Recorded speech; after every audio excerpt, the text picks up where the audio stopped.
Muito boa noite, seja muito bem-vindo, seja muito bem-vinda ao episódio 9 do podcast Fiz Insight.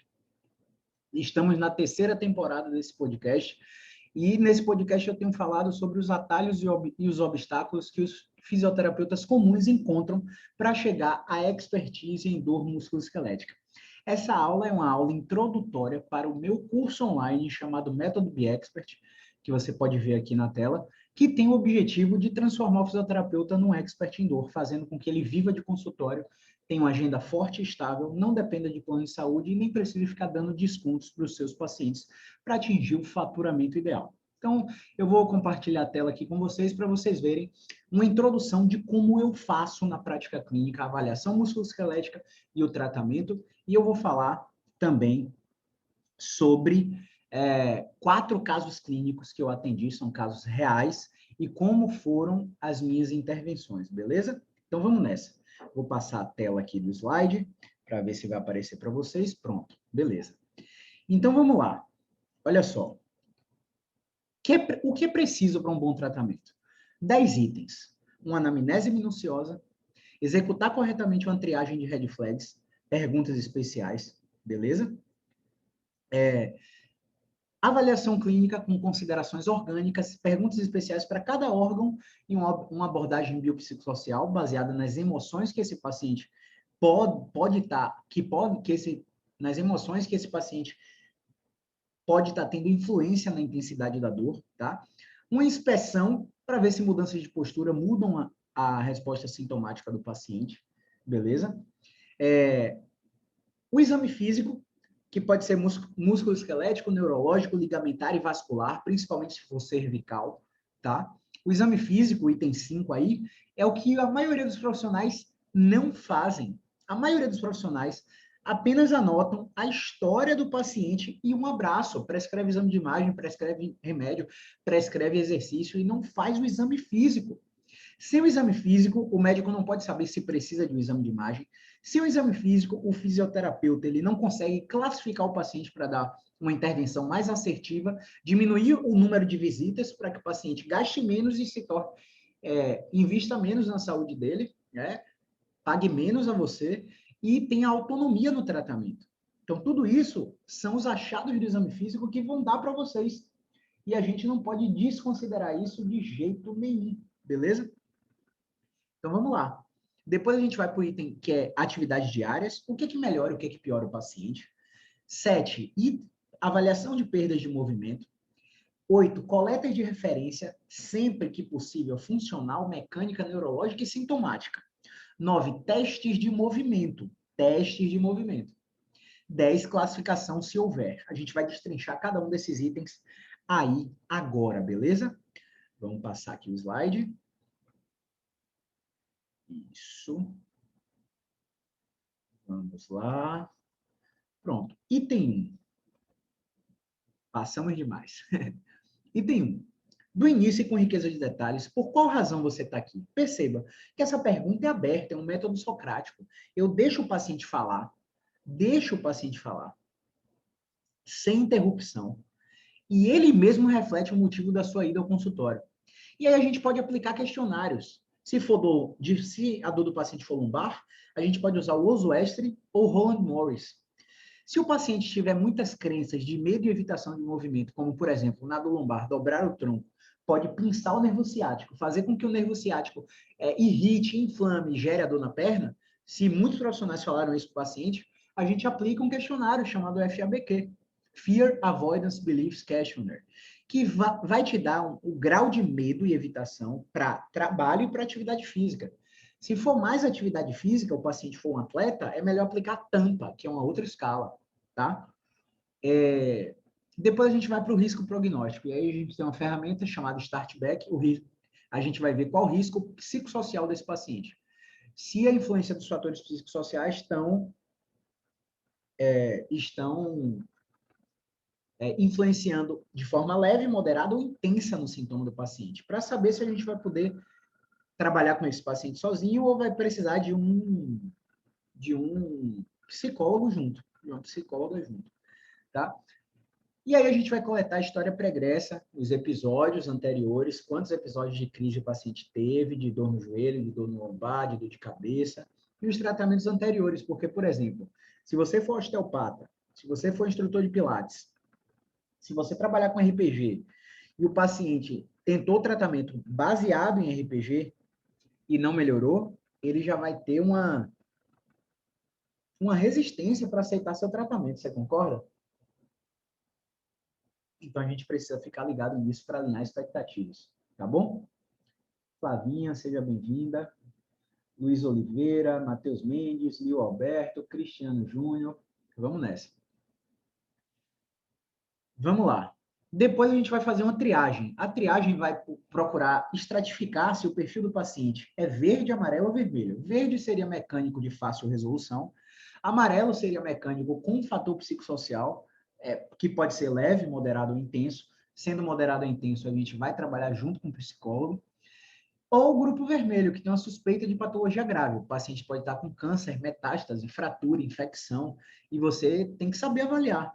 Porque o fisioterapeuta hoje ele é um profissional de primeiro contato. E se ele é um profissional de primeiro contato, muitas vezes o paciente vai chegar para ele sem ter ido no médico antes. Então, se a gente não souber fazer essa avaliação, a gente vai acabar tratando no escuro esse paciente. E aí, quais são as perguntas especiais que a gente usa nessa triagem? Perda de peso sem razão, trauma que é do acidente, sangue ou falta de controle na urinofezes, febre junto com a dor, infecções recentes, uso prolongado de corticoides, opioides, câncer, história prévia de câncer. São perguntas que vão minimizar a chance do paciente ter uma doença grave e estar lá na sua frente, você tentando manipular, tentando fazer terapia manual, tentando fazer acupuntura, tentando picar movimento no paciente, e sem essas perguntas aí, você está arriscando o seu diploma. Vamos falar assim, tá? E aí eu gosto de perguntar, o que você acha que está acontecendo? Porque nessa pergunta a gente consegue alinhar crenças e expectativas do paciente. Porque é aí que o paciente vai dizer, minha postura é ruim, parece que está osso com osso, parece que eu estou com peso nas costas, parece que minha cartilagem está desgastada, ou que alguma coisa pinçou meu nervo. E aí você vai saber exatamente o que conversar com ele, fazer uma intervenção cognitiva funcional para desmistificar as crenças de postura, de lesão, que o paciente pode ter dor sem lesão, e está acreditando que tem algo inflamado. E aí você tem que desmistificar isso, porque senão ele sai com um backfire effect, né? O tiro que saiu pela culatra. Você vai tentar quebrar a crença do paciente logo de cara, sem gerar uma conexão, e aí o paciente não volta mais no seu consultório. Beleza? Vamos nessa. Vamos passar o slide aqui.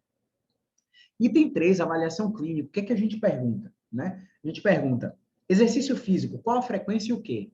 É hipertenso, é diabético, fuma, bebe, medicamentos em uso diário?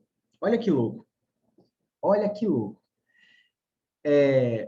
Às vezes o paciente está com um nutrólogo, com um endócrino, com um médico, e ele está tomando 15 comprimidos por dia. É lógico que tanto comprimido vai sobrecarregar o fígado.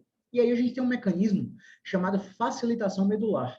Se eu tenho sobrecarga em uma víscera, eu posso gerar uma alteração aferente, uma alteração eferente, que vai, por exemplo, se for o fígado, vai lá para T7, T8, torácica. O paciente pode desenvolver uma dor torácica, ou está com a dor torácica, achando que é mecânica, mas é uma dor visceral, que só vai melhorar quando o paciente reduzir a quantidade de medicamentos. Então, é importante, sabe, fazer essas perguntas. Se for cervical, por exemplo, VBI, insuficiência vértebro-basilar. A gente tem que perguntar antes de tocar a mão no paciente. Por exemplo, 5Ds, 3Ns e 1A. 5Ds, drop attacks, desmaios, dizziness, tonturas, disfagia, dificuldade de engolir, dysarthria, dificuldade de falar, diplopia, que seria visão dupla. Você está olhando para a pessoa do nada se divide em dois na sua frente. Esses seriam os 5Ds. Os 3Ns, numbness, dormência na face ou língua, nistagmus, seu olho mexendo sozinho aleatoriamente, náusea, né, que é ânsia de vômito junto com a dor, atáxia, né, que é ataxia, tremor na mão junto com a dor. Tem que perguntar porque isso são sinais de insuficiência da artéria vertebral. E aí o fisioterapeuta vai lá e manipula o pescoço desse paciente, está cometendo uma iatrogenia. Não dá para fazer isso sem fazer essas perguntas da avaliação clínica, por isso é muito importante. E a gente pergunta sobre vertigem, pontinhos brilhantes na visão, dor na articulação da boca, ao falar ou mastigar, zumbido no ouvido, cansaço na face ao acordar, range os dentes dormindo, se pega apertando os dentes do nada dormindo, ou até acordado, briquismo, né? E se ele tem rinite ou sinusite, porque rinite e sinusite também estão associadas à dor na TM, à dor de cabeça, à dor cervical, à dor em volta dos olhos, à dor de ouvido. Olha que louco. Então, vamos nessa. Ainda na avaliação clínica, fraturas, o paciente já quebrou alguma coisa na vida, cirurgias,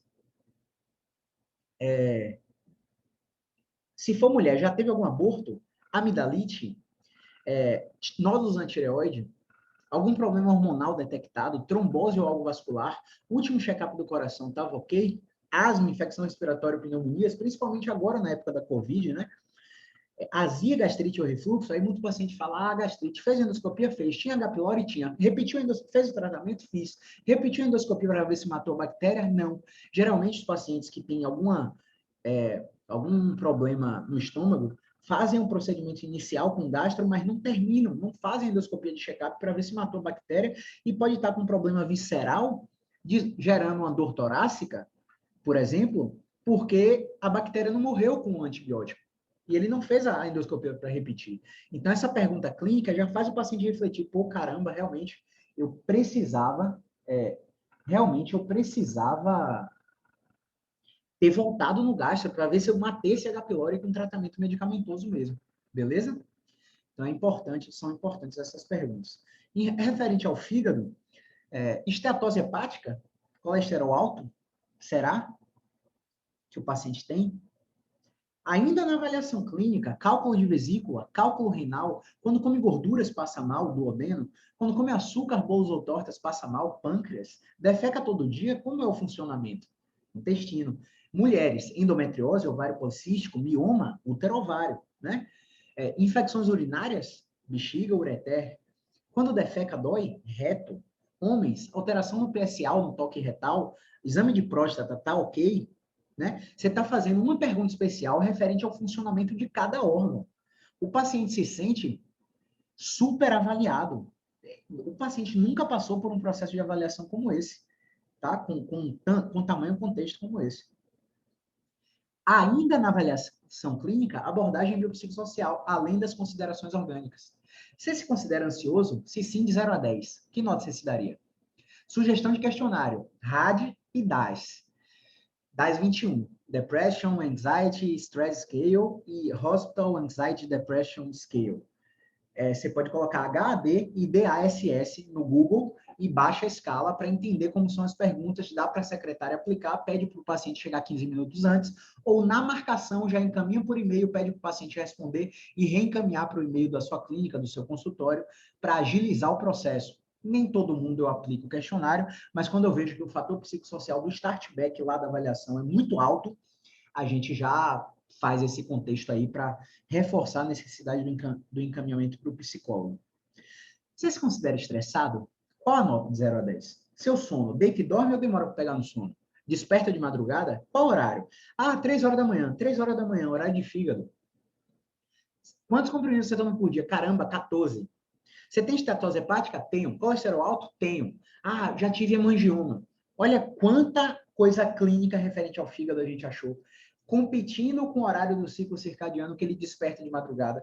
Será que você, como fisioterapeuta, vai dar jeito nisso? Óbvio que não.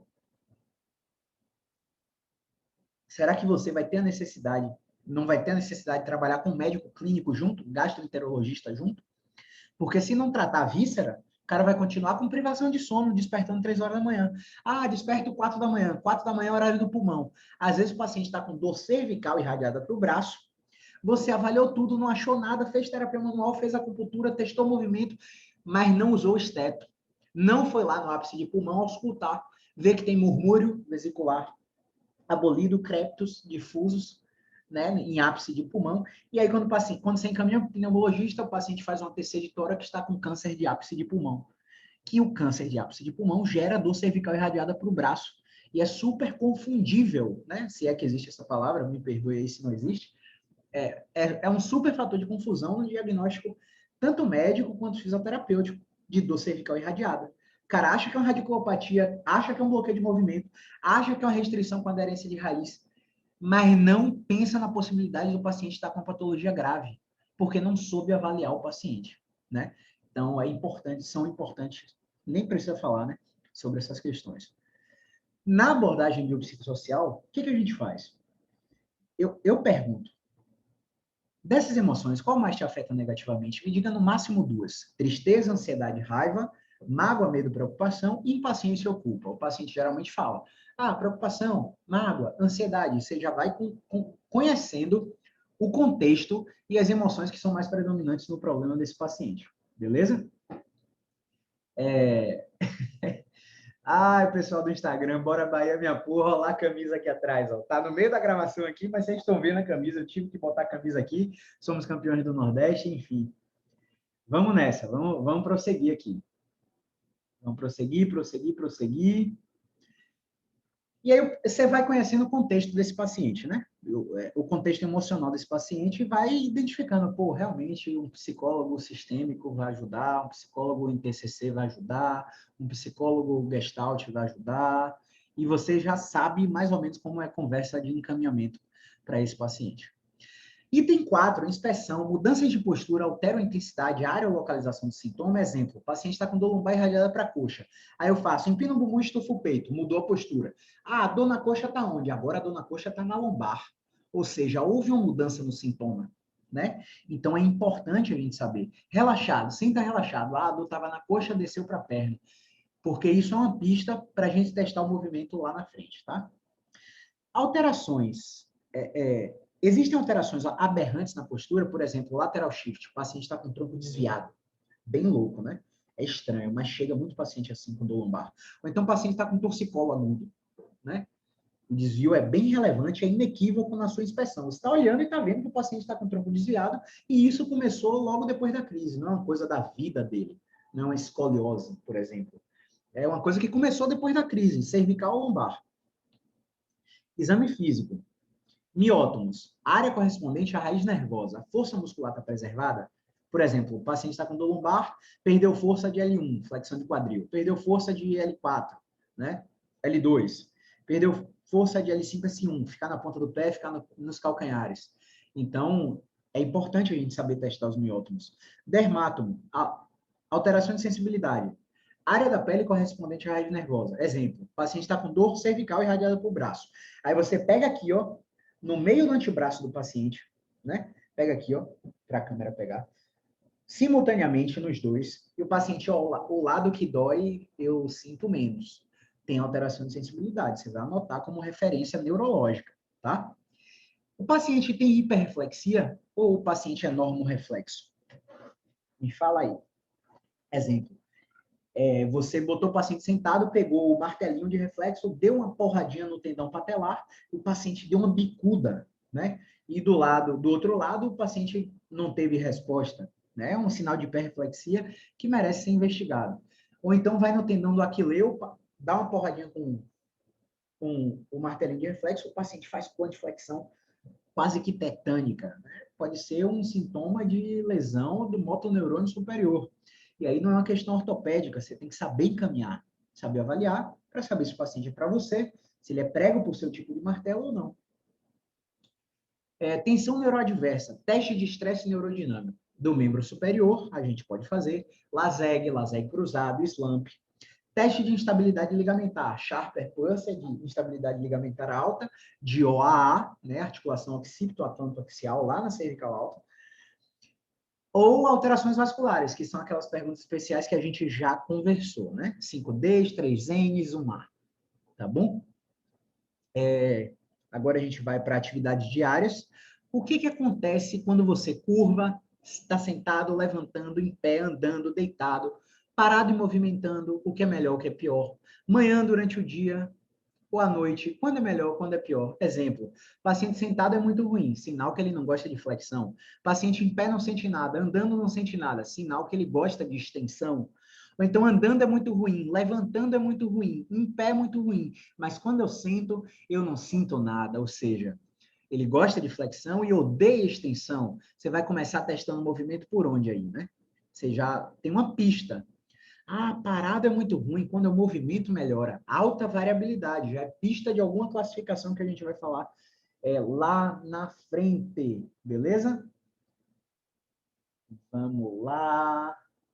Pessoal que quer mandar pergunta aí, pode colocar na caixinha de interrogação, tá? Que assim que a gente parar a gravação da aula, a gente para responder vocês aqui, tá bom?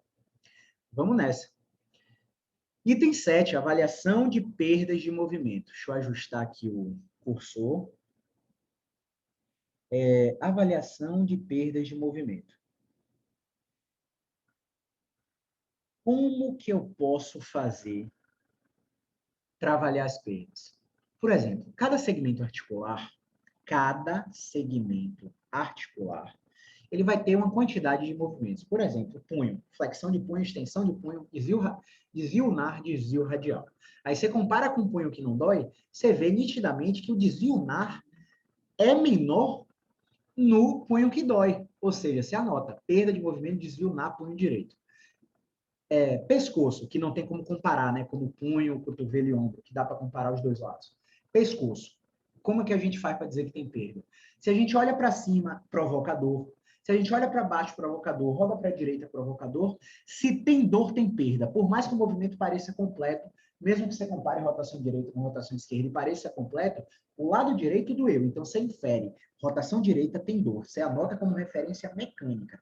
A dor aparece e diminui ou aumenta, a área ou localização muda com esses movimentos, por exemplo, cervical, de lombar, de ombro, de quadril. Quadril, por exemplo, você vai ter flexão, extensão, abdução, adução, rotação externa, rotação interna, enfim. Cada articulação vai ter uma quantidade de movimento que deve ser testada para que a gente possa coletar uma referência mecânica antes da nossa intervenção com o paciente. E aí a gente vem para a coleta de referências. A gente tenta sempre coletar 4 referências, sempre, always. Funcional, mecânica, neurológica, se houver, e sintomática.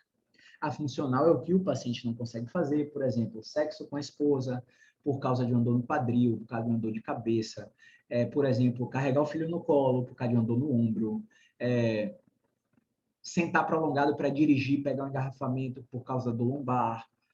Enfim, o que o paciente não consegue fazer, qual que é o grande problema do paciente que levou o paciente até você? Ah, Caio, é dor. Nunca é a dor. A dor leva a alguma coisa. Aí ele te procura. Se fosse só a dor sem impacto funcional, o paciente não ia para a gente. Ele ia tomar um analgésico e ia ficar tentando vários remédios. Quando o paciente vem para a gente, é porque a dor já está afetando a concentração, o sexo, o trabalho, alguma atividade funcional. Sempre vai ter algum grande problema por trás da dor, e é isso que a gente tem que identificar. A mecânica, quais movimentos tem perda, a neurológica, se houver, teste de estresse neurodinâmico, a sintomática, dor de 0 a 10, é inespecífico, é subjetivo, é o paciente que fala. O que a gente pode fazer? Por exemplo, uma dor de 1 a 3 é leve, de 4 a 6 é moderado, de 7 a 10 é severo. E aí, isso são critérios para a gente falar de subgrupos depois. Dor leve, incapacidade baixa medida aí no Oswestre, grupo de exercício e condicionamento. Dor severa, respostas inconclusivas nos testes de movimento, talvez subgrupo controle da dor. A depender de tudo que a gente está fazendo aqui no exame físico, na avaliação, a gente vai ter critérios para enquadrar o paciente em um quadradinho de um subgrupo que vai merecer uma intervenção seletiva. E a gente consegue ser mais assertivo e mais rápido no tratamento. 9 testes de movimento. Por exemplo, lombar, temos extensão, flexão, deslocamento lateral direito, deslocamento lateral esquerdo. Mantido ou repetido, a gente tem que testar para ver se muda o sintoma. Cervical, retração, protusão, flexão, inclinação. A gente tem 8 na cervical. A gente tem que testar repetido ou mantido para ver se tem alteração do sintoma, da localização, para a gente ver qual vai ser a tarefa de casa do paciente, que geralmente vai ser um movimento que o paciente possa fazer sem você. Quadril, já falei dos movimentos do quadril, né? repetido ou mantido, mas não necessariamente a dor no quadril vai ser testada o quadril, você pode testar o lombar e melhorar o quadril. Não necessariamente a dor no punho vai ser punho, pode ser cotovelo, pode ser ombro, pode ser cervical, a gente vai ter que avaliar, testar os movimentos em uma sequência lógica, beleza? Esse exemplo da foto aí que vocês estão vendo é um desvio lateral em pé, né? Desvio lateral esquerdo. Ah, mas o quadril está indo para a direita, mas a referência é o tronco, então a gente dá a nomenclatura do movimento pelo tronco. Isso aí é desvio lateral esquerdo repetido na parede, né? Geralmente, esses pacientes aí têm uma alteração de bloqueio de movimento no plano lateral para precisar desse exercício aí. A outra foto que vocês estão vendo é a flexão deitado. É o movimento inicial quando o paciente tem preferência por flexão. Beleza? E aí eu vou falar para vocês das classificações.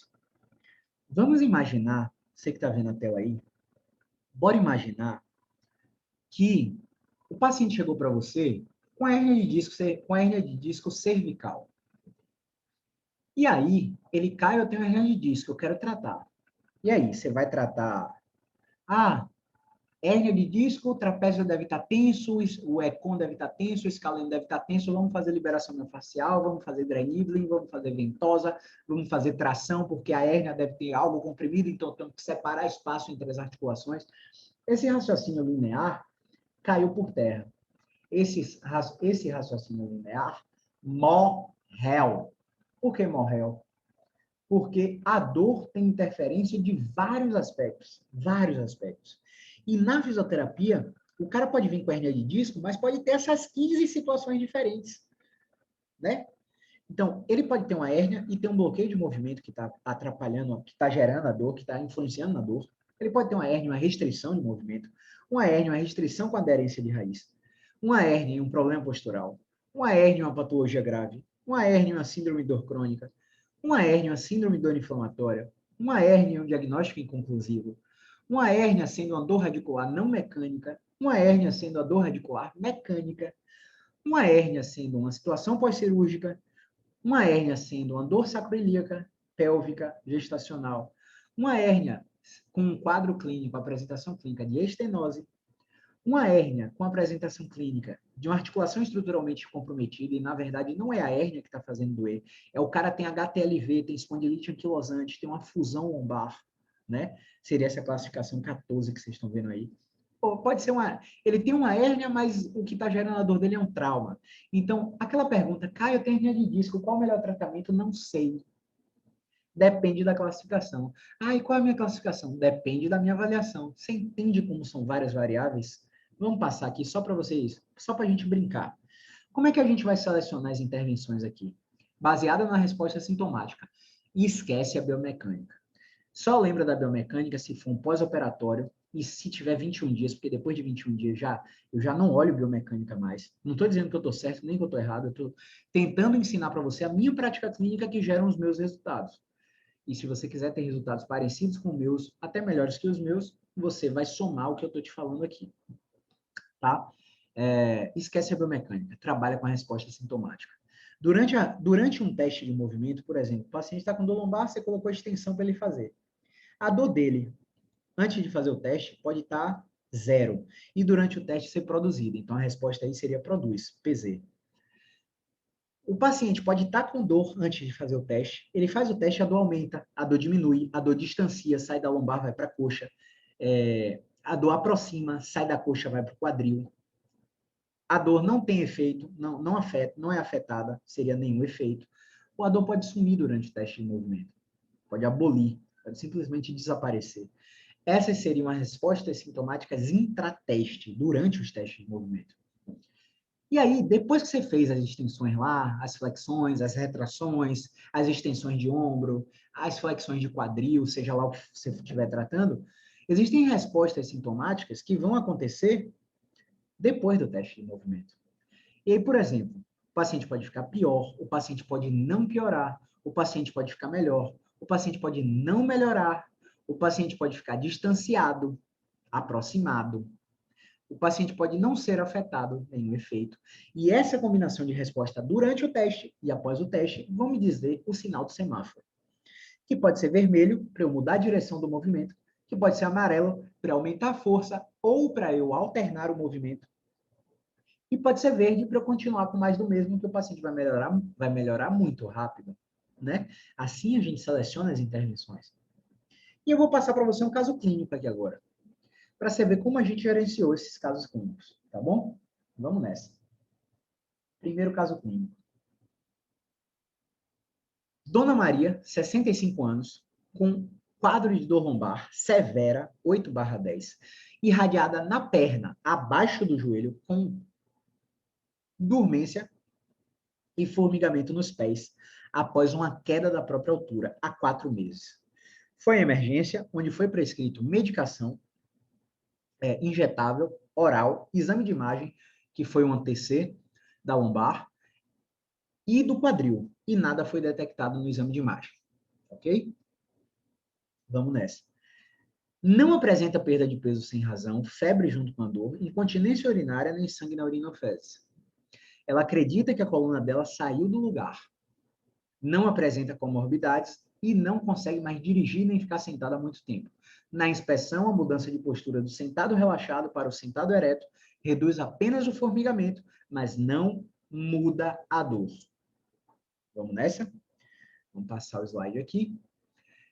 Tensão neural adversa. Positiva na manobra de Slump, normoreflexa, sem alterações de sensibilidade, nem na força, nem nos miótomos. Tá? Relata que toda vez que tenta se abaixar, a dor piora muito na perna e a única posição de alívio é deitada, ou seja, sem carga axial, sem gravidade. Na avaliação de perda de movimento, olha aí na prática, tá? Encontramos rigidez e dor no deslocamento lateral esquerdo, deslocamento lateral direito e flexão.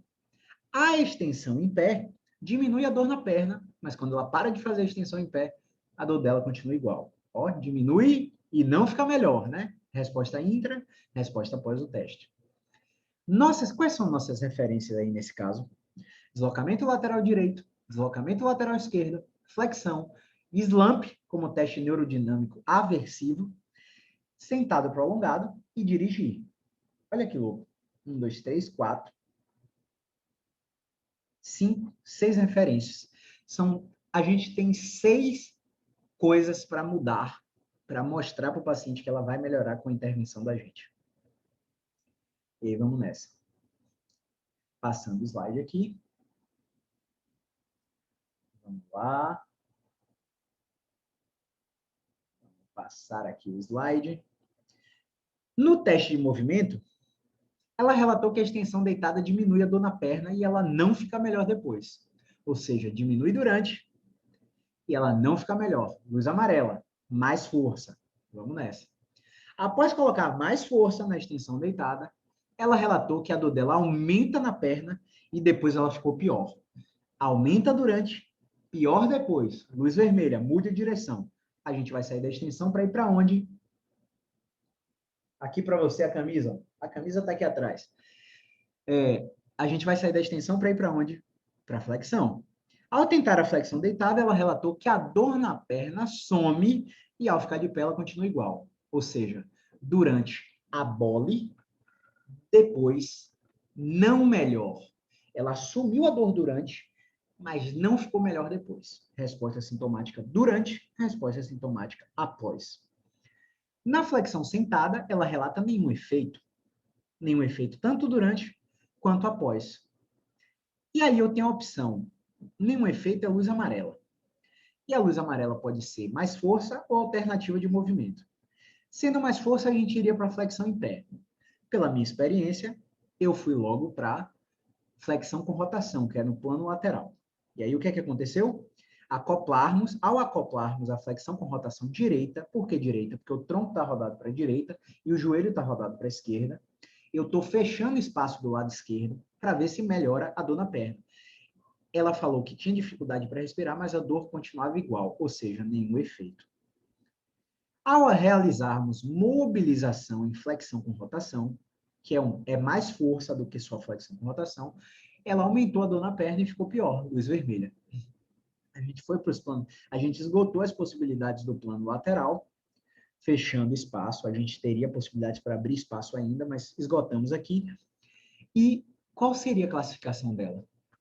Bloqueio de movimento, restrição de movimento, restrição com aderência, Problema postural, patologia grave, síndrome de dor crônica, síndrome de dor inflamatória, inconclusivo, dor radicular não mecânica, dor radicular mecânica, pós-cirúrgico, sacroiliaca pélvica gestacional, estenose, articulação estruturalmente comprometida ou trauma. Ah, ela caiu há 4 meses. Pois é, 4 meses. Teve trauma, passou 21 dias. O trauma, muito provavelmente, não, a depender, né? Se não teve fratura, como a TC não achou nada no caso dela. Então, trauma a gente já sabe que não é. Restrição de movimento a gente sabe que não é, porque a restrição a gente acharia a resposta sintomática produz e não pior consistentemente em uma direção. Então, não é restrição, porque a gente não achou isso na resposta. Restrição com aderência também tem a mesma resposta sintomática, só que a dor é distal, seria a dor distal na perna, a gente não achou isso. Problema postural, não. A gente não. Problema postural seria quando a dor só é desencadeada em uma posição agravante. Por exemplo, o cara está sentado, relaxado muito tempo, sente uma dor na perna. Saiu da posição, some a dor. Trauma, já falei que não. Articulação estruturalmente comprometida? Não, né? A gente tem uma TC de quadril lombar dela que não achou nada. Não achou uma fusão lombar, não achou sinais de espondilite anquilosante, HTLV e por aí vai. Estenose degenerativa avançada, não achou nada disso. Então, estenose também não é, né? Sacroiliaca pélvica gestacional? Pô, a paciente não está grávida, a paciente a gente encontra respostas sintomáticas positivas, como a bole durante os testes, não dá para dizer que seria uma sacroiliaca, porque a gente ainda está testando a lombar para encontrar essa resposta sintomática, então não seria sacroiliaca também. E também a sacroiliaca é uma dor autolimitada, né? Uma dor autolimitada que ela fica ali na prega infraglútea e terço proximal da coxa, e na região de sacro e glúteo superior ali. A dor, quando é sacroiliaca, ela não desce além do joelho, abaixo do joelho. Claro que em saúde a gente não fala nunca nem sempre, né? Mas o padrão não é esse. Pós-cirúrgico não tem história. Dor radicular mecânica, a gente não encontrou preferência direcional, a gente não encontrou um movimento que alivia o sintoma dela. Não parece ser mecânico, né? Uma dor radicular mecânica. Pode ser uma dor radicular, mas mecânica não parece ser. Bloqueio de movimento, não. Bloqueio de movimento a gente achar, diminui a bola, centraliza, some, aproxima, ou reduz, a gente achar essas respostas sintomáticas. E a gente não achou. Patologia grave, sem sinais. Síndrome de dor crônica, também sem sinais. Dor inflamatória, também sem sinais. Não é uma dor constante, né? 24 horas. Inconclusivo, pode até ser, mas por que não inconclusivo? Por que uma dor radicular mecânica? Porque ela tem um trajeto neuroanatômico específico com um sinal neurológico positivo. E como que a gente faz? Como que a gente entende a dor radicular não mecânica? É uma dor assimétrica de um lado só, na maioria das vezes, que ultrapassa o joelho, tem tensão neuroadversa, falha em todas as estratégias de movimentação, tem parestesia associada, né, como o caso, e pode haver perda de força ou sensibilidade no trajeto da raiz afetada, que não era o caso dela, né? Sensibilidade, na verdade, é formigamento, não era o caso dela. Né? Qual que seria o tratamento?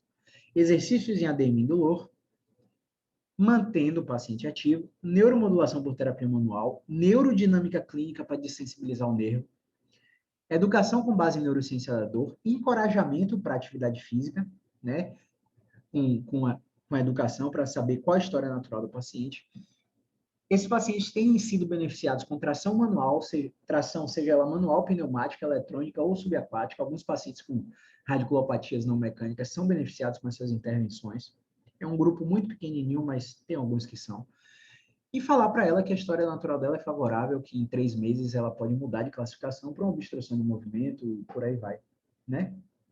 Para ajudar o paciente a continuar na atividade física, né? O que mais? Uma outra coisa, esse perfil de paciente, 46% desse perfil de paciente passa a responder mecanicamente na fisioterapia após 2 bloqueios transforaminais. 16% melhoram sensivelmente só com bloqueio, 16% melhoram a dor, mas não apresentam aproximação do sintoma, e 22% poderão necessitar de cirurgia. Ou seja, A gente tem que ter um ortopedista de confiança para indicar esse paciente, porque pode ser que ele tome um bloqueio e nunca mais precise de você. Pode ser que ele tome um bloqueio e passe a melhorar com você. Pode ser que ele tome um bloqueio e diminua a dor na perna. Ou pode ser que ele falhe e precise de operação. Então, a gente tem que saber quando encaminhar também. Esses pacientes são beneficiados por hidroterapia e neuromodulação por acupuntura. Se você tiver certificação, pode abusar da acupuntura. Então, vamos falar de outro caso clínico, tá? Se vocês tiverem dúvidas, vocês podem me mandar no direct, tá? Porque essa aula vai ficar fechada só para o meu grupo do Telegram. Então, você vai assistir, mas não vai poder comentar. Mas você pode chegar, aquele caso clínico, vai lá no meu direct e manda a dúvida, tá bom? Paciente ILG, sexo feminino, 54 anos, praticante de corrida. Evoluiu com dor lombar há 8 meses, que começou a irradiar para a virilha, mas coxa esquerda, há 2 semanas. Com dormência na genital e dor no ato sexual. Esse dado aí, dor no ato sexual, geralmente é muito omitido. O paciente fica com vergonha de falar, então você, como clínico, tem a obrigação de perguntar o contexto inteiro do paciente, para ver o que é preponderante no caso dele, tá bom? Passou por 2 ortopedistas que prescreveram ressonância, mas fisioterapia, entre aspas, analgésica. Fisioterapia analgésica. E foi detectada hernia de disco, L4, L5, L5, S1. Utilizou diprospan, alginac por 2 semanas, teve uma melhora de 30%, mas agravava com a execução da corrida. Então, a paciente começou a fazer fisioterapia pelo plano de saúde. Na fisioterapia, foram realizados alongamentos, fortalecimentos, aparelhos de eletroterapia, e core training, prancha, powerhouse training. Em 2 meses de tratamento, ela teve uma melhora substancial. Foi indicada para um serviço. Uma melhora substancial, uma melhora que foi pequena, que ela não tá. Se ela soubesse que a melhora seria só isso, ela não teria feito o tratamento, tá? Isso que eu quis dizer. Foi indicada a um serviço de fisioterapia especializado e na avaliação foi detectado aumento da dor na extensão de pé, distanciamento da dor até anterior do joelho na flexão em pé e nenhum efeito nos deslocamentos laterais. Temos 2 referências. Teste de estresse neurodinâmico para o nervo femoral positivaço, reproduzindo a dor concordante da paciente. A ausência de fraqueza miotomal e sem alterações de reflexo e sensibilidade. Na história clínica, ela relata ter tido 2 abortos há 20 anos atrás, endometriose e ovário policístico. Será que ela pode ter alguma alteração na pelve aí que possa estar afetando a região que ela sente dor? Provavelmente, né? Olha a história clínica. Como proceder e escolher o melhor tratamento baseado na resposta do sintoma? A teoria de resposta do sintoma é amplamente utilizada por diversas metodologias consolidadas internacionalmente, buscando a melhor resposta mecânica, neurológica e funcional do paciente, imediatamente após a intervenção. E aí eu cito aqui Maitland, Geoffrey Douglas Maitland, Brian Mulligan, Robin Anthony Mackenzie, todos esses clínicos utilizavam a resposta do sintoma para guiar suas intervenções. Fazia uma coisa, piorava, não fazia mais. Fazia outra, melhorava, fazia mais. Testava, aumentava a carga, mudava o movimento e eles foram patenteando seus métodos. Se você está me assistindo aí agora, eu oriento que você faça as formações no método Mackenzie, no método Maitland e no método Mulligan, porque esses cursos, na minha opinião, são a OAB que a fisioterapia não tem. Eles mudam o cacife do fisioterapeuta, colocam o fisioterapeuta em outro patamar. Então, várias metodologias usam a resposta do sintoma. E eu não podia deixar de usar isso, né? Então, estou usando isso aqui para mostrar para vocês como eu trabalho. Eu não trabalho só com essas técnicas, mas eu também utilizo essas técnicas e eu estou passando para você um pouco do conhecimento que eu tenho delas. Se você quiser aprender essas técnicas, eu recomendo que você vá fazer os cursos. Eu não ensino essas técnicas. Eu ensino uma forma que eu atendo misturando várias técnicas. Tá bom? Vamos nessa. Vamos começar com um movimento específico de extensão lombar deitado de forma repetida. Ao executar o movimento, a dor que estava na virilha e na coxa não sofreu nenhuma influência. Luz amarela. Nenhum efeito, né? Vamos aumentar a força e adicionar pressão na expiração no final da amplitude. Quando ela fizer a extensão, eu vou pedir para ela soltar o ar e ela tem que sentir uma carga adicional na coluna. Durante a execução, a dor na coxa aumentou e, ao interromper a intervenção, a paciente estava com dor na panturrilha. Aumentou durante e ficou periferilizado depois, distanciado. A dor era coxa anterior e virilha e a dor foi para panturrilha. Olha que louco. Desceu legal, né? Então, é luz vermelha, muda a direção. Se você escolheu a intervenção e o paciente ficou imediatamente pior após sua execução, isso significa sinal vermelho, exige uma mudança de direção. Vamos começar a utilizar movimentos de flexão lombar deitada. Ao repetir as flexões lombares, ela não teve nenhuma influência na interferência do sintoma. Nenhuma interferência no sintoma, nenhum efeito, luz amarela. Isso significa que a luz amarela exige aumento de forças. Logo, vamos usar a flexão sentada, colocar a gravidade para ela fazer a flexão sentada. Fazendo a flexão sentada, ela referiu o distanciamento da dor na coxa para a perna. E depois da execução, ela não ficou pior. Qual a luz? Durante, a dor desceu, distanciando, mas depois ela não ficou pior. A dor voltou para o baseline, para a estaca zero, para onde ela estava antes de fazer o movimento. Se ela não ficou pior, é uma luz amarela do tipo 2, é a luz amarela que eu chamo de invejosa, que requer uma alternativa de movimento. Aí a gente vai começar a acoplar movimentos ou sair do plano sagital. A gente usou extensão, usou flexão, a gente vai sair do plano sagital e a gente vai para o plano lateral. E o que é que eu vou usar no plano lateral? Eu vou te dizer aqui, mais uma vez, amarelo invejoso, requer uma alternativa. Essa alternativa pode aumentar as repetições, sair do plano sagital, como eu falei, e outras possibilidades. Tem várias outras possibilidades. Vamos acessar o plano lateral e vamos utilizar o movimento de flexão com rotação. E aí eu vou mostrar para vocês aqui a execução. A execução, esse vídeo é de uma paciente minha que eu acabei de tratar essa semana. E aí eu vou mostrar para vocês aqui, ó. Eu estou orientando ela a fazer o movimento. E aí ela vai fazer aí sozinha. Olha só. Dobrou o joelho, a mãozinha do lado na beirada da maca, separando o quadril da quina da maca. A mão vai para o ombro oposto e ela deixa o joelho cair, segurando com a mão lá na beiradinha da maca. E quanto mais a gravidade empurrar o joelho para baixo, mais flexão com rotação vai acontecer nessa paciente.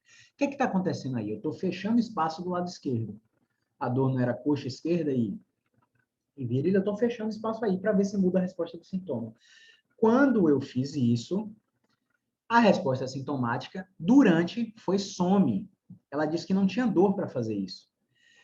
E aí, logo depois dessa resposta sintomática some, ela disse que melhorou 90% da dor. A execução da extensão em pé aumentou a amplitude de movimento com redução de 50% da dor, porque ela tinha dor para fazer extensão em pé. A execução da flexão em pé parou de distanciar o sintoma na perna. Lembra que a dor descia quando ela fazia flexão em pé? Ou seja, a gente encontrou um movimento que a gente chama de preferência direcional, que vai diminuir, abolir ou centralizar os sintomas dos pacientes, tá? E aí foi prescrita a execução desse movimento 5 vezes no dia, de flexão com rotação, para ela retornar por 72 horas. A paciente relatou melhora de 70% da dor no ato sexual e foi iniciado um programa de exercícios e controle de movimentos por 6 semanas para que ela volte à atividade de crossfit, na verdade, não é corrida, não. Então, olha que louco, né? Um movimento bobo, com muito raciocínio clínico, foi capaz de gerar um resultado tão maravilhoso na paciente. Né? Não é legal? Vamos para o caso clínico 2? Caso clínico 2.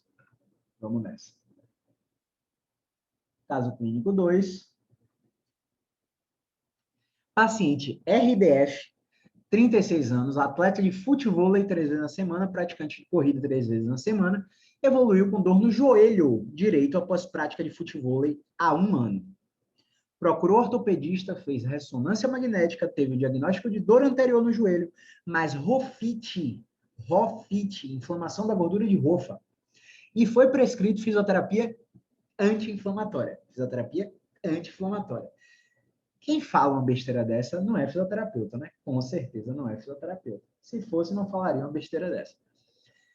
Mas retirada da corrida e do futevôlei por um mês e foi explicado que ele tinha que evitar atividades instáveis. Futevôlei na praia, né, na areia, superfície instável. O paciente criou um medo absurdo. O paciente engordou 6 quilos em um ano e passou a ter dor em atividades simples, como subir e descer escadas, que ele não tinha. Começou a fisioterapia, onde eram aplicados ultrassom, alongamentos e exercícios com caneleiras. Teve uma melhora substancial em 2 meses e tentou voltar a correr e sentiu mais dor. Procurou fisioterapeuta esportivo e foi avaliado. Indicou-se, então, fortalecimento em amplitude média e constatou-se déficit de força nos extensores de quadril e joelho na dinamometria. Tratou por mais de 2 meses e, ao retornar à corrida, sentiu a mesma dor. Mudou de fisioterapeuta e passou por uma avaliação de movimento e foi constatado perda de movimento de extensão de joelho ativa e passiva, referência mecânica. No teste de descer escada, a dor do joelho foi reproduzida. Descer escada, referência funcional. Correr, referência funcional e do paciente, que é o que o paciente quer voltar a fazer, futevôlei também. Prescreveu-se, então, a posição mantida de extensão de joelho por 3 minutos. E durante a execução, a dor sumiu. Ele tinha perda de extensão, então meu raciocínio foi recuperar a extensão de uma forma gradativa, botei extensão mantida, deixei um pezinho lá, botei uma caneleira no meio do joelho, a gente pode chamar isso de posicionamento osteoarticular, a gente pode fazer isso por 3 minutos. Só que após a execução da técnica, ele não ficou melhor. Luz amarela, mais força. Então, eu solicitei extensões de joelho repetidas até a amplitude final e durante a execução o paciente continuou falando que a dor sumia. E após a execução o paciente ficou melhor, luz verde. Foi prescrito esse exercício 4 vezes no dia e o retorno de 72 horas. Uma vez que você acha a luz verde, a gente acha um movimento que diminui o sintoma de forma duradoura do paciente, a gente manda o paciente para casa fazendo isso de 3 a 5 vezes no dia e retorna com 48 a 72 horas para ver se realmente essa melhora é duradoura. Para ver se a luz verde virou amarela e requer um aumento de força para a gente progredir nos movimentos. No retorno desse paciente, ele estava 40% melhor da dor e com as referências melhores. Descer escadas, mais extensão de joelho ativa e passiva, ou seja, a melhora foi duradoura. Foi executada, então, técnicas de controle de movimento para irradiar a força do tronco para as coxas durante 8 semanas, 2 vezes por semana. O paciente fez 16 atendimentos e prescrição de exercícios, e o paciente voltou a jogar futebol e correr sem dor. Se ele tivesse feito esse tratamento desde o início, o custo dele seria muito menor, não é verdade? Vamos para o caso clínico 3. Quem tiver dúvida, pode jogar aí na interrogação, que quando eu terminar a gravação da aula, eu respondo vocês. Tá bom? Vamos nessa? Paciente de 52 anos, praticante amador de tênis, 2 vezes por semana, e natação. Evoluiu com dor no ombro esquerdo há 6 meses, com formigamento na mão esquerda. Tá? Procurou ortopedista, fez ressonância, constatou artropatia degenerativa cronoclavicular, bursite trocantérica, tendinite do supraespinhal, síndrome do impacto com acrômio tipo 3 ganchoso. Ou seja, segundo o ortopedista, ele tinha uma alteração anatômica no acrômio, que isso estava causando a dor e que ele tinha que operar e fazer a raspagem desse acrômio. Tudo bem. Ele desconfiou, não da integridade do profissional, não é isso, ele desconfiou no sentido de, não, vou tentar algum outro tratamento, se não funcionar, eu opero. Foi explicado ao paciente que o ombro dele estava inflamado e que ele precisava de injeção de corticoide, remédios, repouso e fisioterapia.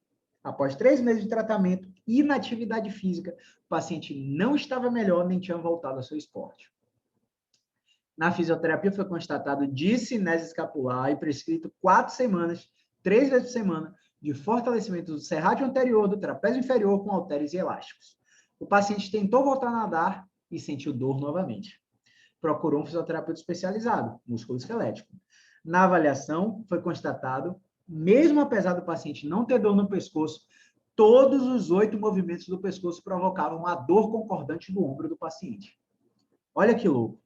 Os 8 movimentos do pescoço produziam a dor concordante do paciente. Foi realizado os testes de Sperling, Distraction, rotação menor que 60 e tensão neural, e todos os testes estavam positivos. O paciente está parecendo ter uma radiculopatia cervical assintomática no pescoço e sintomática no ombro. Quem já viu isso aí? Quem já viu isso, vai no meu direct falar comigo sobre o caso. Porque esse foi o primeiro caso que eu vi de radiculopatia cervical assintomática no pescoço e sintomática no ombro.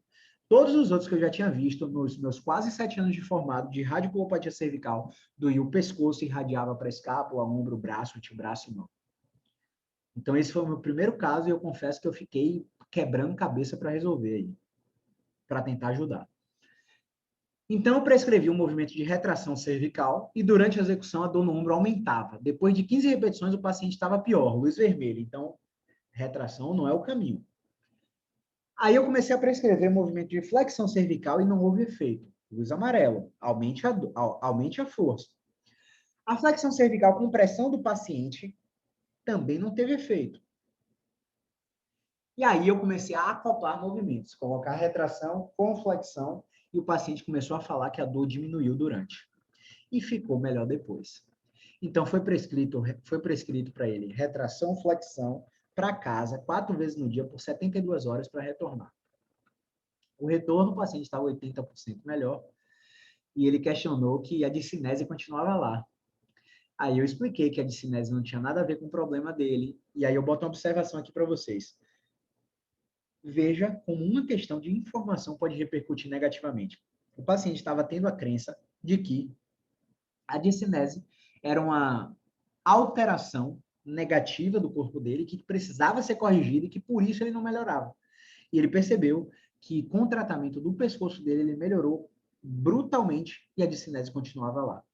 A discinese eu vejo hoje mais como uma adaptação do gesto esportivo, uma adaptação do trabalho, ou uma coisa normal em pessoas comuns que não são atletas, que usam atletas overhead, né? Que usam o braço acima da cabeça. Então a gente tem que ter muito critério. Eu só olho a discinese hoje quando é muito aberrante. Esse negócio descolou margem medial, descolou ângulo inferior, descolou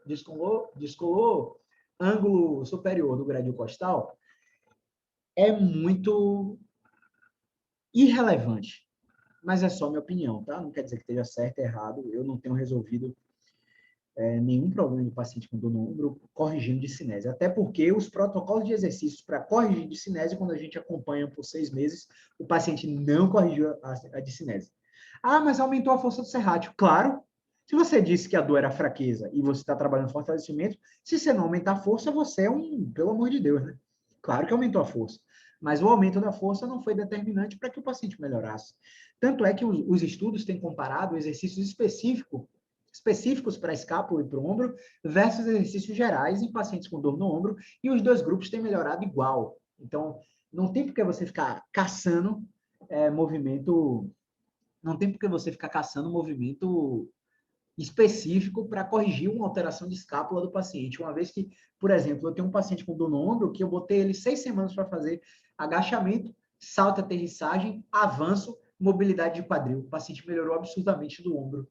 Né? Então, ele só estava precisando de um reforço do sistema endógeno analgésico que o exercício ia promover, e não para corrigir alguma coisa de mecânica clavicular, mecânica glenomeral, mecânica escapulotorácica. Pelo amor de Deus, quanto mais a gente fala isso, mais a gente trabalha que nem os médicos nocebentos, que ficam dizendo que a alteração de movimento está gerando dor no paciente, ou que a hérnia está gerando dor, né? Ou que a artrose está gerando dor.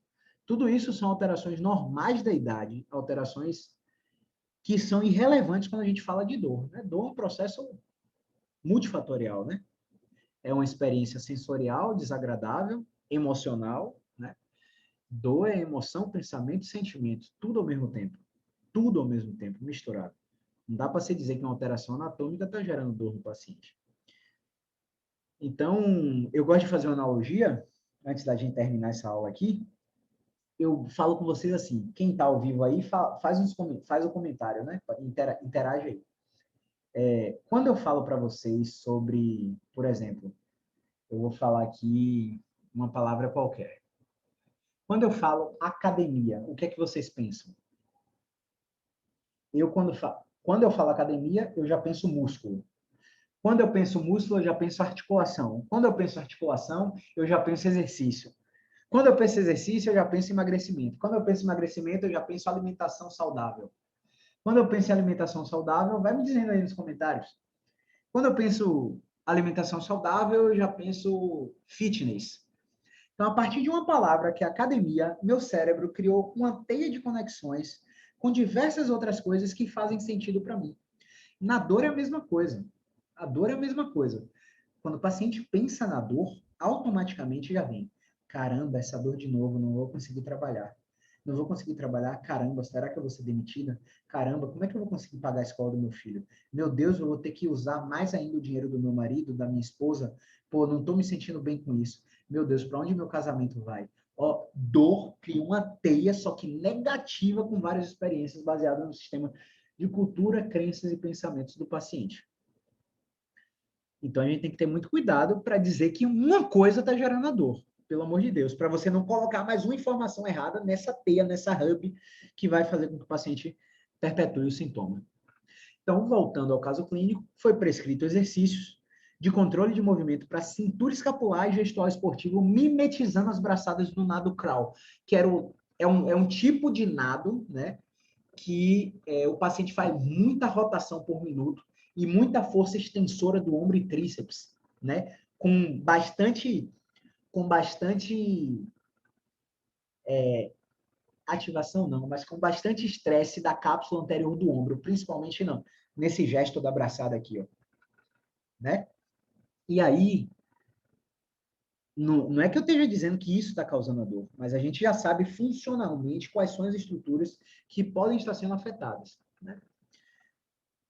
Então, foi prescrito exercício de controle de movimento para a cintura escapular e para o gesto esportivo, mimetizando as braçadas do nado crawl e os golpes de tênis com resistência elástica por 6 semanas. Os golpes de tênis que ele sentiam dor era o backhand, né? Que é quando ele tem que ir do lado não dominante para bater a bolinha com a raquete ali. E a gente começou a usar resistência elástica, a gente começou a usar mulligan, né? Enquanto ele fazia o movimento, eu fazia uma tração no cotovelo dele, né?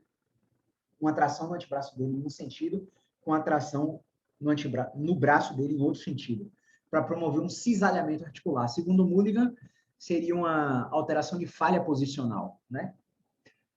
Mas a gente não fala isso para o paciente, né? Para não criar o nocebo. A gente vê, vamos ver se isso muda a resposta do seu sintoma? E aí a gente começa a acompanhar o movimento do paciente, mobilização com movimento, né? E aí, quando a gente acompanha o movimento do paciente, o cérebro dele entende, ó, eu tenho que fazer esse movimento dessa forma, ativando esses músculos com essa mecânica. E aí você vai desmamando a mão para que ele faça sozinho com a resistência elástica.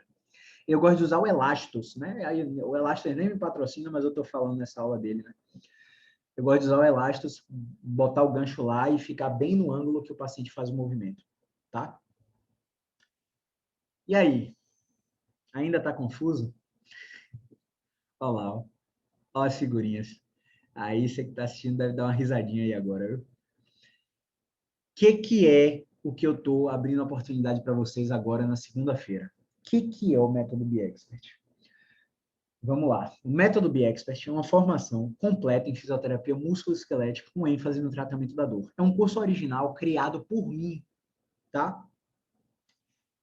Baseado nos meus quase 7 anos de formado, eu fiz diversas formações internacionais, diversas formações nacionais, diversos métodos e técnicas de avaliação, e pude excluir o que não prestava e acumular o que prestava e transitar entre diversas técnicas e gerar os resultados que vocês veem no Instagram, né? No Facebook, nas minhas redes sociais, que eu mostro para ter uma prova social de que o tratamento que eu ofereço funciona. E os meus resultados que eu mostro rotineiramente aí nas aulas, no Close Friends e por aí vai. Então, eu pensei, pô, será que se eu misturar isso com aquilo pode dar bom? E começou a dar bom. Errei muito no início, mas começou a dar bom. E hoje eu tenho a missão de treinar 1000 fisioterapeutas nesse conceito de atendimento, que não é uma técnica nova, pelo amor de Deus. Isso não é uma técnica nova. É um curso de raciocínio clínico onde eu transito em diversos tipos de técnicas para acelerar os resultados do meu paciente. É um curso de clínicos para clínicos, não é um curso de poetas. Eu não vou te botar 30 mil teorias dentro de um slide para quando você chegar no primeiro paciente de segunda-feira, você não saber o que fazer porque não mudou sua prática clínica. Não é isso. É um curso de clínicos para clínicos. É um curso em vivo, porque eu mostro com o paciente na hora o que eu faço, como eu faço, quando eu faço e por que eu faço. Então, vai ter um modelo de paciente nas aulas e eu vou mostrar técnica por técnica, avaliação por avaliação, tratamento por tratamento, tá? Vamos lá. Então, o que é? Acabei de escrever. Como você vai receber? Assim que você entrar para a turma 3 do Método BeExpert, você vai ter acesso a 2 módulos e 2 extras. Os 2 módulos iniciais vão estar liberados para você assistir e 2 extras. O primeiro extra é um atendimento ao vivo, que eu fiz através de uma live, que está gravado e está dentro da nossa plataforma. E o segundo extra é uma live sobre dor, fisioterapia e psicologia, onde eu convido uma das psicólogas que atendem meus pacientes para conversar comigo. É bem interessante a live, eu recomendo que vocês assistam. E os 2 primeiros módulos vocês vão receber. A cada 7 dias, a cada semana, você vai receber mais um módulo. Então, o curso vai ter a duração de quase 4 meses, tá? Quanto tempo você terá de acesso? 1 ano. No final de 1 ano, você vai poder pagar um valor simbólico, se você quiser, para renovar para a versão 4, 5, 6.0, em que turma a gente estiver. A cada turma, o curso vem sendo melhorado, aperfeiçoado, com o feedback dos alunos das turmas anteriores, das 2 primeiras turmas. Quais são os bônus? Vou falar para vocês aí, tá? Primeiro bônus, você vai ter acesso a uma comunidade fechada para alunos, onde eu vou fazer 4 aulas quinzenais. Não, 4 aulas, sendo uma por quinzena, tá? A cada 15 dias eu vou... Aulas não, plantões de dúvida. Quando vocês estiverem assistindo o curso e gerar dúvida, vocês vão na comunidade e postam lá. Muitas vezes a dúvida já vai estar respondida pelos alunos da turma anterior, ou eu já vou ter respondido nas turmas anteriores. E aí você vai poder ver e ter acesso à resposta. Se não tiver respondida, eu vou aparecer quinzenalmente lá para responder a sua dúvida. E o valor dessa comunidade seria R$ 997 por ano. Por ano, R$ 997. Eu, inclusive, acho que a comunidade é tão importante quanto o curso, ou até melhor do que o curso, porque a experiência atualmente tem 18 fisioterapeutas lá. Então, às vezes, um aluno pergunta, e aí eu não estou na data de aparecer na comunidade, às vezes outro aluno responde, caramba, exatamente como eu responderia, até melhor do que eu respondi. Então, a gente cria uma comunidade onde a gente pode crescer mutuamente, e eu aprendo com vocês também lá dentro dessa comunidade. Então, é um ambiente propício para a gente trazer as nossas dúvidas e aperfeiçoar nosso raciocínio clínico. O segundo bônus são 2 consultorias online comigo, agendadas previamente. Ao vivo, a gente vai abrir uma chamada de vídeo e fazer o checklist do seu exame físico musculoesquelético para ver onde você pulou etapas ou não.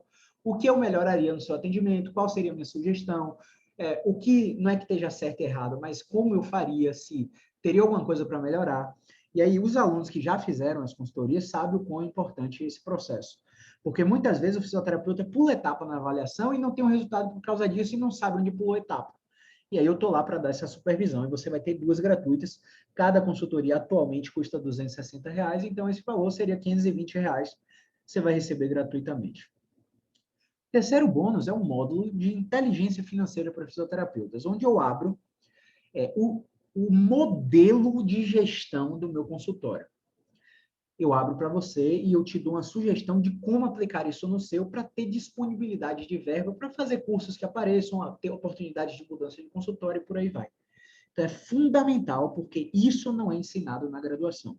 Eu tive que fazer uma pós-graduação, eu tive que fazer um MBA em Gestão e Empreendedorismo na UFBA para pegar os insights e ver como eu errava, como eu desperdiçava dinheiro, como eu deixava dinheiro na mesa. Então, esse bônus aí seria R$ 597. Você vai receber gratuitamente. E o quarto bônus é um módulo de marketing em redes sociais para captar clientes e aumentar seu faturamento. Não basta, definitivamente, não adianta você ter acesso ao conhecimento que eu estou passando nesse curso. Se você não aplicar os conceitos que eu falo no módulo de marketing em redes sociais, vai ser muito difícil você dobrar seu faturamento, alcançar 10K por mês, 15K por mês, 25K por mês e por aí vai. De faturamento. Então, nesse módulo, eu abro o meu gerenciador de anúncios e te mostro passo a passo para anunciar com integridade dentro da plataforma do Facebook Ads, dentro do Instagram e dentro do Facebook. E eu estou em uma mentoria aprendendo a fazer isso no YouTube. E assim que eu tiver bom, eu vou gravar uma aula do Google Ads para você também fazer isso dentro do YouTube. Mas, por enquanto, a aula está só do Facebook e do Instagram, beleza? Eu gravo a minha tela e te mostro como eu faço para alcançar 100 mil pessoas por semana pelas redes sociais. E quanto mais pessoas eu alcanço, mais clientes eu capto, beleza? Esse módulo seria R$ 597. Então, assim, só os bônus do nosso curso de fisioterapia musculoesquelética estão valendo R$ 2.711. E eu não estou nem te falando do curso ainda. Quais são os benefícios? Você pode assistir de onde quiser por um ano. Caio, não tenho tempo. Você não tem 5 minutos por dia? 5 minutos por dia você não tem? Você pode assistir 5 minutos por dia. As aulas são de 10 a 20 minutos cada aula. Tem mais de 80 aulas lá dentro do curso.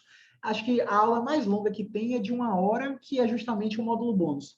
E os extras da live, né, do atendimento, que foram 2 lives, né, 1 hora e meia mais ou menos. Mas as aulas técnicas são são de 10 a 20 minutos. Então, não tem essa desculpa de não ter tempo. Tem que ser uma prioridade para você. Você quer ter uma agenda forte, parar de ficar com buraco na agenda? Você quer parar de atender plano de saúde? Você quer aumentar a verba do seu estúdio de Pilates através de atendimentos especializados, e montar equipe para ter instrutores trabalhando para você e você fazendo atendimentos especializados dos próprios clientes do Pilates? Parar de ficar à frente do seu negócio e ver seu negócio como macro, né? Você quer alcançar um faturamento de acima de 10K por mês, gerando um resultado rápido, duradouro e promotor de independência? Vai ser uma prioridade e você vai ter tempo, tá? Ah, mas eu não tenho dinheiro. É porque você não tem dinheiro que você tem que fazer essa zorra. Porque se você tivesse dinheiro, você não precisava estar aqui assistindo. Você não precisava estar aqui querendo fazer meu curso, querendo aprender comigo. É porque você não tem dinheiro que você tem que fazer isso. Para você começar a cobrar mais pelo seu atendimento, pela sua hora trabalhada de serviço e conseguir faturar mais atendendo menos. Ter mais tempo para sua esposa, para seu marido, para seu filho, para fazer sua atividade física. Quem acompanha a minha rotina, quem é seguidor raiz aí, eu trabalho à tarde e noite. Minha manhã eu cuido de mim, eu estudo, né? E essa disponibilidade eu tenho por causa que eu sou reconhecido como um expert em dor aqui na minha região. Não só na minha região, né? Eu tenho contatos que saem Bahia, Brasil até. Tenho pacientes Canadá, tenho pacientes na Austrália, tenho pacientes em Denver, enfim, tem pacientes brasileiros que moram no exterior que fazem teleatendimento comigo. Então, esse tempo, essa disponibilidade foi só com a construção do meu reconhecimento profissional. Então, se você quer isso, você vai dar um jeito, né? Você vai parar de ficar pagando anual de academia, economizando, tirando gasto fantasma, parar de ficar comendo em restaurante, fazer sua marmita. Velho, esse curso custa R$ 11 por dia durante um ano. R$ 11 por dia. O que você faz com R$ 11 por dia? R$ 8 por dia se você comprar entre 5 e 8 da manhã. Vou falar mais sobre isso, tá? Então, você pode assimilar o aprendizado no seu tempo, pausar, rever quantas vezes quiser para tirar dúvida. Veja bem, quando eu viajo para fazer uma formação internacional, um curso que eu pague aí R$ 3.000, R$ 3.500 para fazer, eu não só pago o investimento do curso, mas a passagem aérea, a hospedagem, a alimentação, transporte de Uber, aeroporto, hotel, curso, né? Eu pago e o custo de oportunidade, porque eu bloqueio o atendimento para poder tomar o curso.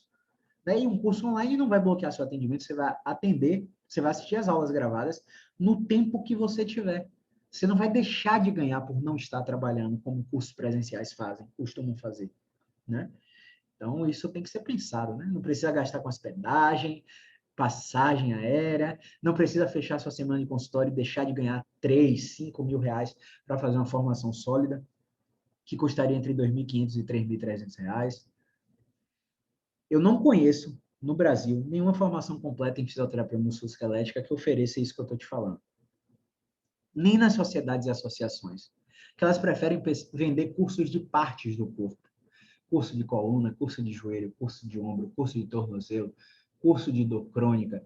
Eu estou entregando a minha prática clínica inteira, o que eu faço por A mais B, em aulas gravadas aqui para você. Então, você vai aprender a avaliar e tratar dor de cabeça, ATM, ombro, cotovelo, punho, torácica, lombar, cervical, quadril, joelho, tornozelo, dor crônica. Tem um módulo de terapia manual do sistema nervoso autônomo que vai servir para diminuir sinais de ansiedade e vai servir também para trabalhar os pacientes que têm síndrome de dor crônica inflamatória e também melhorar o sono dos seus pacientes, né? Então, se eu tivesse uma formação para ter acesso a isso, como quando eu me graduei, nos 2 primeiros anos de formado, com certeza eu teria aproveitado. Mas nada de errado em fazer curso de parte do corpo, né? É um modelo de negócio que vai fazer com que você compre mais vezes, né? Então, você escolhe, né? Você tem a liberdade de escolha. Então, como você pode já perceber, se você seguir o caminho natural, você terá um custo de mais ou menos R$ 13.000, R$ 15.000, para ter acesso a muitos conhecimentos que seriam descartados. Por exemplo, quando eu fiz a formação em osteopatia, caramba, se eu aplico hoje 15% do que a osteopatia me ensinou, é muito. Quando eu fiz a formação em acupuntura, meu Deus, se eu aplico hoje 10% do que a acupuntura me ensinou, é muito. Quando eu fiz a formação em PNF, se eu aplico 20% do que o PNF me ensinou, é muito. Né? Então, tem coisas que a gente descarta e tem coisas que a gente aproveita. Eu estou te dando a oportunidade de não ter que experienciar um bocado de coisa que não vai funcionar, para só então entender que não funciona, para depois utilizar o que funciona. Eu estou pegando tudo esmiuçado e mastigado e dando para você aqui. Estou te mostrando como encurtar os caminhos. Então, são apenas R$ 11,35 por dia. O valor do curso é 12 vezes de R$ 340,71. Você pode pagar com um cartão de crédito, com 2 cartões de crédito, com Pix, com boleto. Você pode pagar da forma que você quiser, tá? Ou R$ 3.497 à vista, tá? Você tem a opção de pagamento facilitado com 2 cartões. Só que eu vou pedir que você desconsidere tudo isso. Por quê? Porque para você que assistiu às lives da terceira temporada do podcast Fiz Insight, para você que está aqui no meu grupo do Telegram, para você que está realmente comprometido com o resultado e quer entrar para o meu time, na minha comunidade de alunos, entrar para o meu curso, no dia 10 de maio, segunda-feira, às 5 horas da manhã, você vai receber um cupom de desconto no grupo do Telegram. Esse cupom de desconto é de mais de R$ 1.000. Só que ele só vai valer até 8 horas da manhã. Então, a minha recomendação é que você coloque o despertador. Porque se passar das 8 da manhã, você vai perder o desconto. Se entrar, vai pagar o valor original. Se não entrar, vai esperar a próxima turma, que eu não sei quando é que eu vou lançar. E quando eu lançar, com certeza vai ser mais caro do que essa. Porque cada vez mais, com o feedback dos alunos, eu vou botando mais conteúdo e o preço, o valor agregado do nosso curso vai aumentando. Tá? A partir daí, o curso volta no seu valor original, depois das 8 da manhã do dia 10 da segunda-feira, e vai até sexta-feira, 14 de maio, 23h59. Só que a minha meta é colocar 20 alunos para dentro. 20 alunos para dentro, tá? Se a gente colocar 20 alunos para dentro nas 3 primeiras horas, com o bônus de R$ 1.000 de desconto, a gente fecha as inscrições e você pode perder essa oportunidade. Então, a minha recomendação, amigo, amiga, coloca o despertador para você acordar. Com o cupom de desconto, o valor do curso vai ser de apenas R$ 8,08 por dia. Mais barato que sua marmita. O que é que você faz com R$ 8 por dia? Eu acho que nem o Uber você paga com R$ 8 por dia. Se em 365 dias de um ano, você precisa, no mínimo, fazer um curso e, no mínimo, participar de um congresso, você tem que gastar esse valor de qualquer jeito. Você tem que investir esse valor de qualquer jeito. E aqui, você vai investir apenas R$ 8,08 por dia. Será que é dinheiro mesmo o seu problema? Você pode parcelar em até 12 vezes de R$ 242,58 e pode usar isso em até 2 cartões de crédito. Veja bem, olha só. Ó o Kellerman falando aqui. Ó. Opa lá.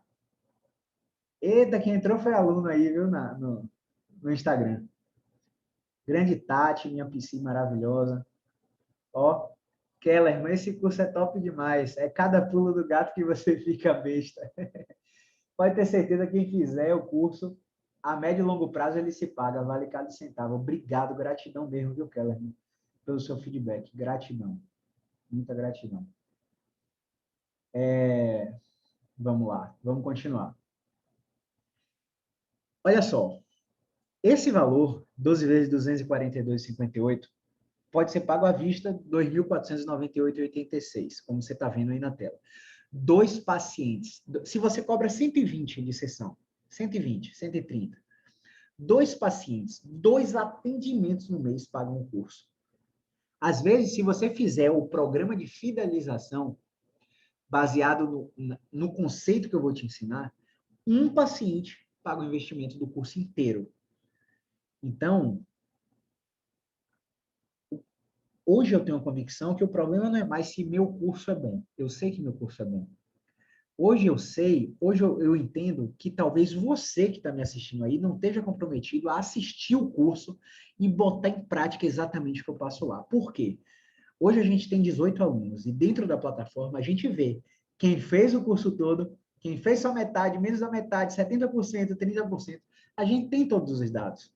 E aí quando a gente vai para as dúvidas, a gente vê que a maioria dos alunos que estão tendo dificuldade são os alunos que não assistiram o curso inteiro. Então talvez a dúvida seja sua em botar em prática o que eu estou ensinando, não sobre a qualidade do curso, tá bom? Então, pensa direitinho se você vai querer ficar na mesma, procrastinar, ou se você vai querer ser alavancado para o próximo patamar da fisioterapia musculoesquelética. Então, meu conselho, coloca o despertador para 5 da manhã, velho. Foram mais de 100... Atualmente, tem 139 profissionais lá dentro do Telegram. E eu só vou abrir 20 vagas para que eu possa dar suporte à turma 3. Se fecharmos as vagas até 8 da manhã, com desconto de R$1.000, você pode perder essa oportunidade.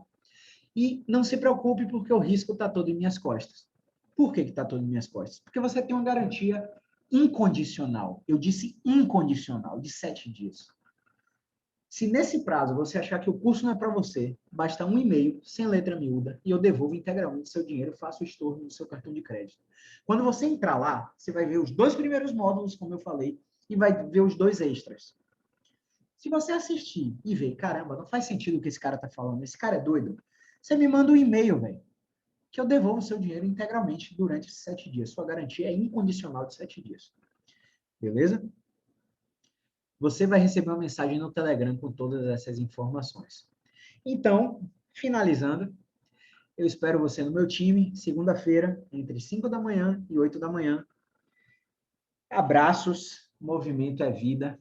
E ó, tá dando uma louca aqui, que eu vou te falar o seguinte. O bônus está aqui de 2 consultorias comigo. Mas para os 5 primeiros, que se inscreverem, só os 5, vão ganhar 4 consultorias comigo, e não somente 2. Ou seja, você vai ter o tempo todo para assistir o curso, e quando você tiver dúvida que o suporte da comunidade não estiver sendo suficiente, a gente vai ter um horário de consultoria, 4 horários de consultoria para abrir chamada de vídeo com você. E fazer o checklist do seu exame físico, avaliar o paciente que você trouxer, mostrar como a gente faria com o seu paciente. Apenas os 5 primeiros, beleza? Então, um grande abraço, espero vocês segunda-feira. Movimento é vida. Valeu, galerinha. Parar o compartilhamento de tela aqui. E vamos estopar o recording.